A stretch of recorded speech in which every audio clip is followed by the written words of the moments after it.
Hello guys, once again, gagawa po tayo ngayon ng pancake. Ito po, pakita ko sa inyo. So, ito po yung mga recipe. So, bali, prepare lang po natin 2 egg, kalahating 1/4 na baso ng sugar. Optional yan. Yung may mga diabetic, pwedeng hindi lagyan ng sugar. Okay. Lagyan natin ng water.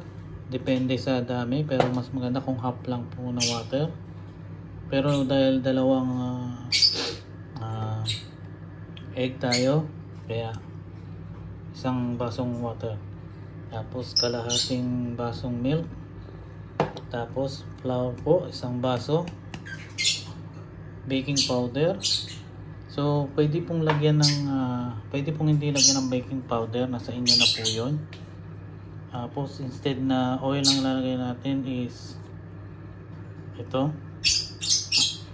butter.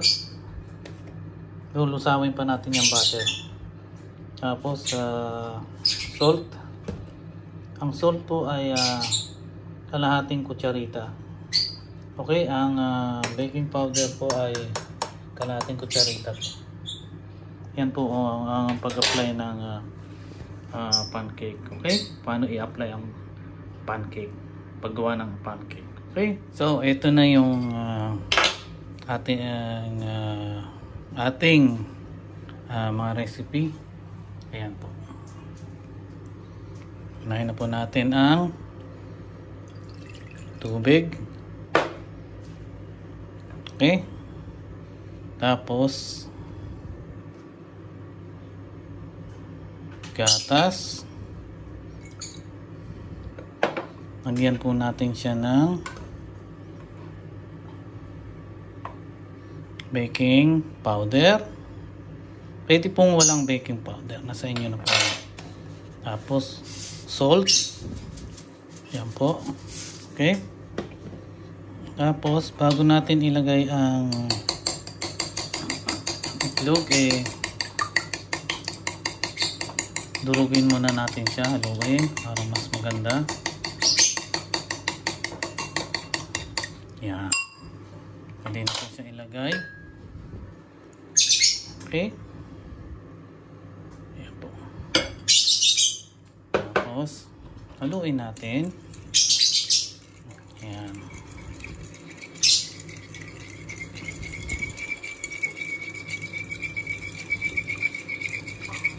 Kita nyo na yung color niya, oh. Yan po, kaya po ang pancake ganun ang color dahil po sa egg. Yan. Tapos yan, lagay na natin itong sugar. Okay. Haluin pa natin siya hanggang sa maramdaman nyo ang sugar tunaw na. Yan.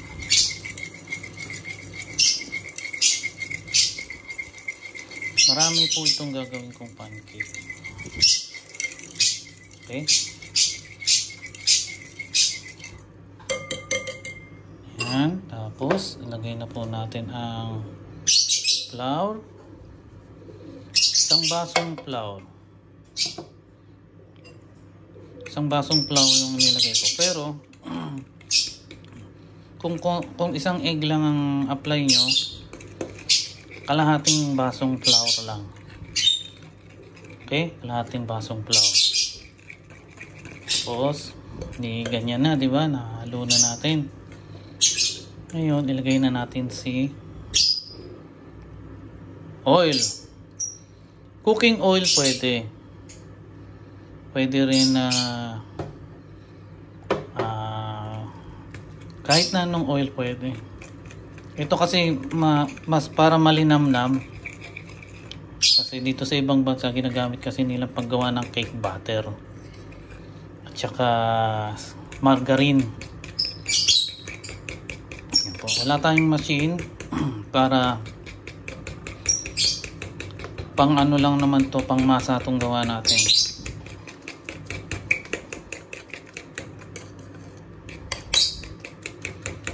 Yan.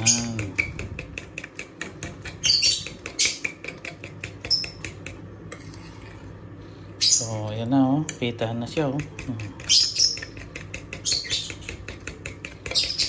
Kailangan po hindi yung walang buo-buo. So kailangan madurog siya, kaya mas maganda po yung kung may machine kayo, gamitin nyo.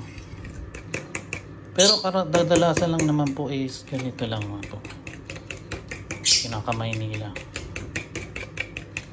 Okay, kung meron naman kayong Quaker Oats, pwede nyo ihalo yung Quaker Oats.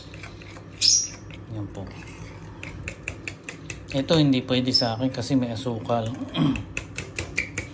Kaya sa may mga diabetic, huwag nyo lagyan ng sugar. Okay? Pwede yung sugar na stevia. Stevia sugar.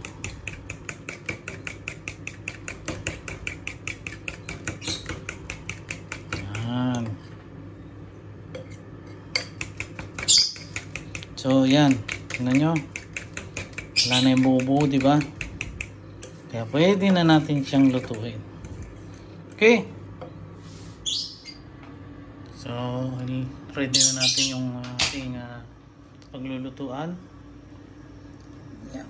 Painitin muna natin siya. Tapos pag mainit na, hinaan. Saka hinaan. Yeah. Mabilis lang naman siya uminit. Oh.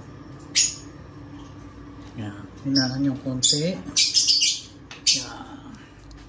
Ngayon, pwede nyo na ilagay yung ganito lang karami. Yan. Depende sa inyo kung gaano karami ang gusto niyo. Yan.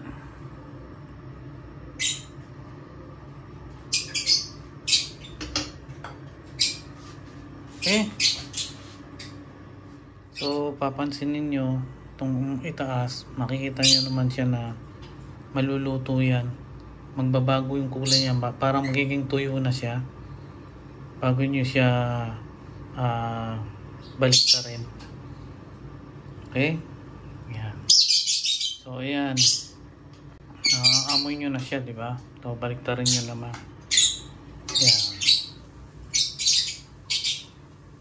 Minsan po dumidikit siya sa kawali pag hindi non-sticky yung gamit nyo. Kaya dapat lagyan nyo konting mantika para hindi siya dumikit. Tingnan na nga natin.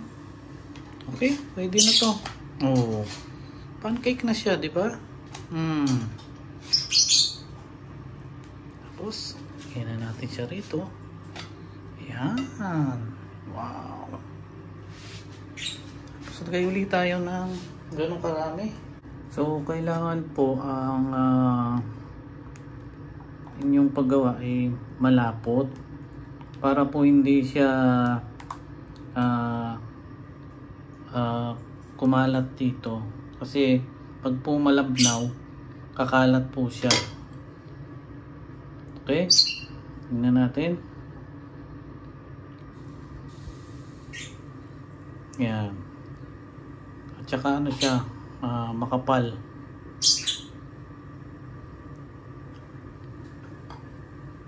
Okay? Binaliktad ko na siya para po pino siya pagka binaliktad nyo. Kasi po pagka malabnaw ang ating paggawa, marami po siyang bula. Okay po? So ito na guys yung ginawa natin pancake. Ayan. Yan po yung nakonsumo niya na pancake. So mga 10, mahigit yan, 10, 1, 2, 3, 4, 5, 7, 9, 10. 10 po yan. Okay? So sana nagustuhan nyo yung aking vlog ngayong araw na to, ang paggawa ng pancake. Maraming salamat po at sana po ay subscribe nyo ang aking channel. Thank you!